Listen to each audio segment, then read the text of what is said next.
валлоҳи дирӯз ба ин бародар гуфтам чӣ хеле ки як рӯз ба ширкат занг задам ва аз он тарафи алоқа маро дар интизорӣ монданд. Ман мусиқиро дӯст медоштам вақте ҷавон будам. Ман ҳозир ҳам ҷавонам, лекин ман наврасиямро дар назар дорам. мусиқиро дӯст медоштам ва тарк кардани он бароям як санҷиши бузургтарин буд.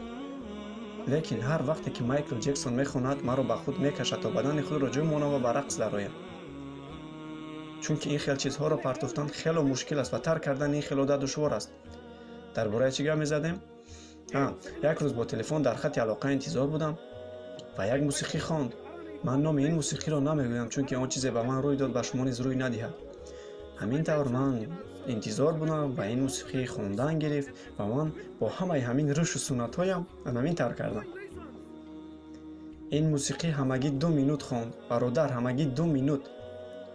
қасам ба Аллоҳи бузург, ба ман ҳафтаҳо лозим шуд то ин мусиқиро аз сар дур созам. бародар, аз ростӣ ин мусиқӣ ҳатто дар вақти намозам ба хотирам меомад. хоҳед бовар кунед, нахоҳед не, бародарон. лекин одамоне ҳастанд ки ба онҳо хондани Қуръони Карим аз мусиқӣ дида таъсири зиёдтаре мебахшад, чунки бузургтарин ёдоварии Аллоҳ ин китоби ӯст. ваъдаи Аллоҳи бузург дар Қуръон.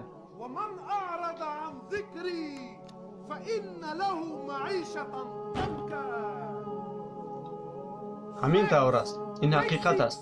ки ҳақиқатро мегӯяд? Аллоҳ ё тупак? астағфируллоҳ, бародар, чӣ гуфтанӣ ҳастӣ? Не дӯстам, ростгӯ бош. Ростгӯ бош нисбати худ. вақти хондани тупак, вақти задани битҳояш ту менолӣ аз лирикаи ӯ. росташро бигӯ, дилат реш мешавад. бале бародар, бале, дидӣ чӣ хел мехонад? инро дидӣ, вайро дидӣ, лекин вақте Аллоҳ бигӯяд, гӯшҳои шумо кар мешаванд. ҳаёти фароонро интихоб кунед, динатон мисли дини фароон мешавад. тупак чӣ хел мурд, мошаллоҳ, чӣ хел мурд?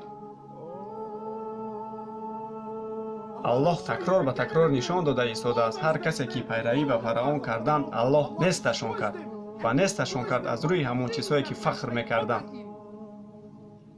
магар Аллоҳ такрор ба такрор нест накарда истодааст? вале мо ҳоло ҳам онҳоро пайравӣ мекунем.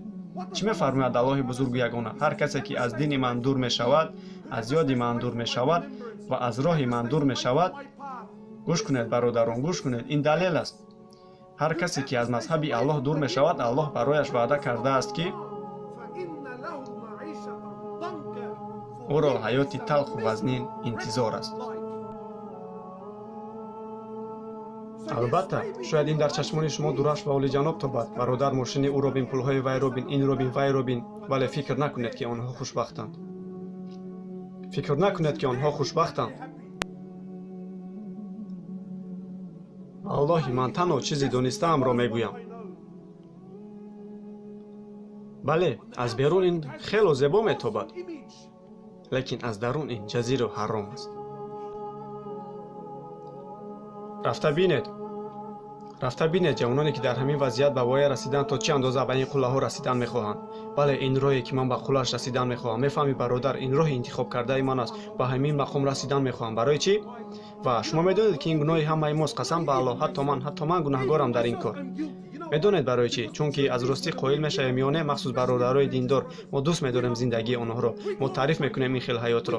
мо ҳатто дар масҷидҳоямон аз ҳаёти паёмбарону саҳобагон не, балки аз ҳаёти онҳо гап мезанем. ҳангоми бо дӯстон будан, ту фаҳмидӣ, ту дидӣ, ту ин, ту вай, ҳамеша дар бораашон гап мезанем. чӣ мепӯшанд, чӣ мехӯранд, чӣ меронанд.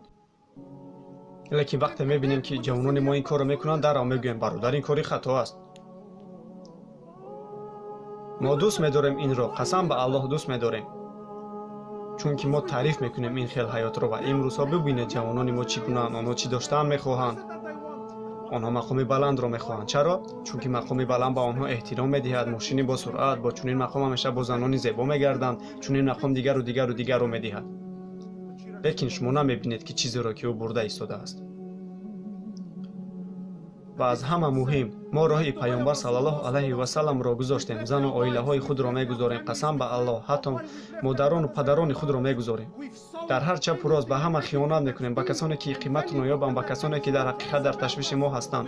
мо ба онҳо хиёнат мекунем, мо онҳоро як тараф мегузорем ва дар ғами ҳаёти касоне ҳастем ки қасам ба Аллоҳ ҳатто фикри шуморо намекунанд.